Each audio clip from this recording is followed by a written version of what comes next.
Naughty, naughty, naughty.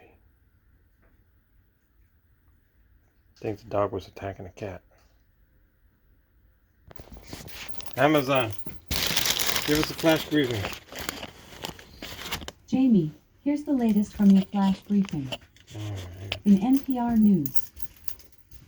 Live from NPR News in Washington, I'm Corva Coleman. The U.S. Supreme Court hears arguments today in a potentially landmark case. It pits business owners opposed to providing wedding services to same-sex couples against state public accommodations laws. NPR's Nina Totenberg explains. On one side of the case is a Colorado business owner who views herself as an artist and doesn't want to use her talents to express a message she disagrees with.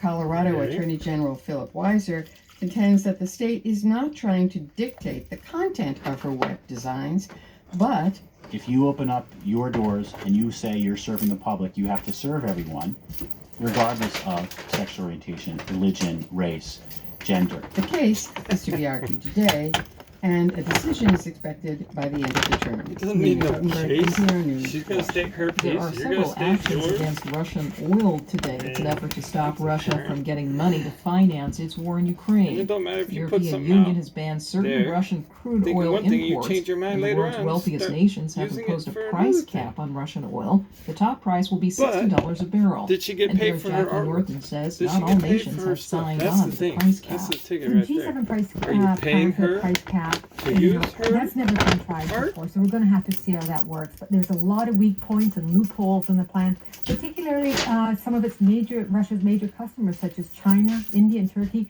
You know, they've been on a buying spree of heavily discounted Russian oil. They've not signed on to the plan at all. So we're going to have to see how this shakes out. NPR's Jackie Northam reporting. Meanwhile, officials in Ukraine report there's been a barrage of fresh Russian missile strikes today. Russia is targeting Ukraine's energy infrastructure, knocking out heat and water to civilians as winter approaches. The Federal Reserve is working to Be keep the interesting U.S. to know out if of that stuff recession was and has happening hiked interest before rates Target. aggressively. Steve Becker reports a survey by the National Association for Business Economics shows its members are becoming more pessimistic about next year's outlook for gross domestic product. Real GDP grew 2.9% in the third quarter, but the business economists expect very The little government growth grows next year. 2.9% A large every day with majority taxes put and risks such. to the downside, and Group President Julia Coronado says most of her members see more than 50-50 odds of recession. The unemployment rate is expected to rise to 4.5%. Survey Chief Dana Peterson says the more subdued outlook coincides with materially higher expectations for interest rates. The Fed has raised rates nearly 4 percentage points this year, They and the raise business it economists 2 expect it to steps keep and drop it raising 1 them. step, and But raise they it 3 doubt the Fed steps will and drop come it 2 close to its steps, goal and they just of keep on cutting raising inflation it to 2%. without you really catching For NPR on. News, I'm Steve Or Becker. so they think. On Wall Street, the Dow is down more than 300 points, or about 1%. You're listening to NPR News. A white former police officer from Fort Worth, Texas, goes on trial today for murder. Aaron Dean is accused of shooting a black woman to death through the back window of her home.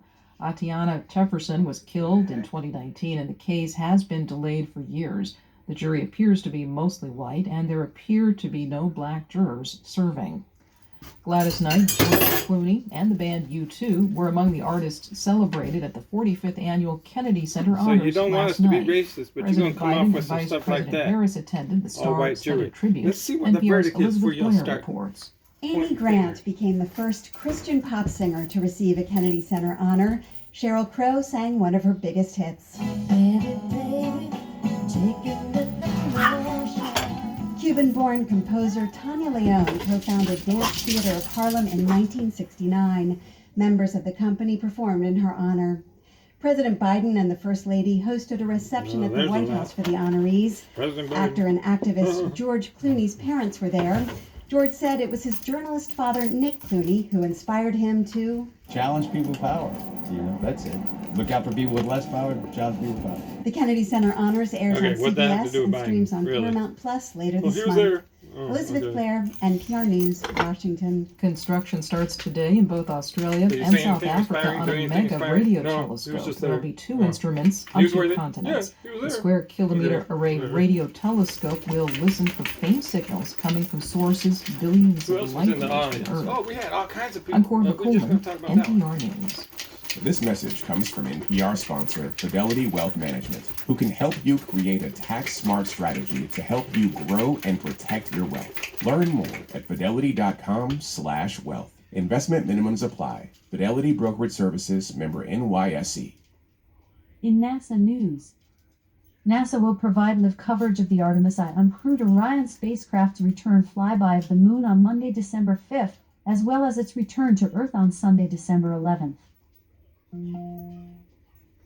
NASA has awarded the Architect Engineer Services contract for So, environmental 6-day trip to the compliance moon and and back. restoration services to Jacobs Engineering Group Incorporated of Dallas to provide environmental compliance, monitoring, and remediation services at the Santa Susana Field Laboratory, SSFL, located in Ventura County, California. Astronauts aboard the International Space Station will conduct a pair of U.S. spacewalks in December to install rollout solar arrays to increase electrical power in support of station operations and scientific research. Cool. Get some sun NASA rays. Administrator Bill Nelson welcomed Vice President Kamala Harris and French President get a Emmanuel tanning booth on Macron that to there. NASA headquarters in Washington Wednesday. That's some vitamin NASA D. shared a response Wednesday on an independent review board established to assess plans and goals for the next generation of Earth-observing satellites, NASA's Earth System Observatory, a cutting-edge suite of spacecraft that will forward understanding of our changing planet. In weather. Currently, How in are Seattle, it's spacecraft gonna 35 forward degrees the Fahrenheit changing with of the cloudy planet? skies. I mean, what are you going to Today, do? we Monitor can the expect weather snowy, instead rainy of from weather, satellite with a using high of spacecraft? 39 degrees and a low of 36 degrees. From NASA. NASA will provide live coverage of the Artemis I uncrewed Orion spacecraft's return flyby of the Moon on Monday, December 5th, as well as its return to Earth on Sunday, December 11th. NASA has awarded the Architect Engineer Services contract for environmental compliance and restoration services to Jacobs Engineering Group Incorporated of Dallas to provide environmental compliance, monitoring, and remediation services at the Santa Susana Field Laboratory, SSFL, located in Ventura County, California. Astronauts aboard the International Space Station will conduct a pair of U.S. spacewalks in December to install rollout solar arrays to increase electrical power in support of station operations and scientific research. Happy holidays to you. All NASA right, Amazon. Administrator Bill Nelson. Off. Amazon. Tell us a Christmas joke. Why did Humpty Dumpty fall off the wall? What's that got to do with Christmas? He had too much eggnoggin. Eggnoggin. Oh my gosh, the eggnoggin made him fall off the wall. You know what? It was probably spiked. Let's be honest. Alright. Have a great day, everyone. Peace out.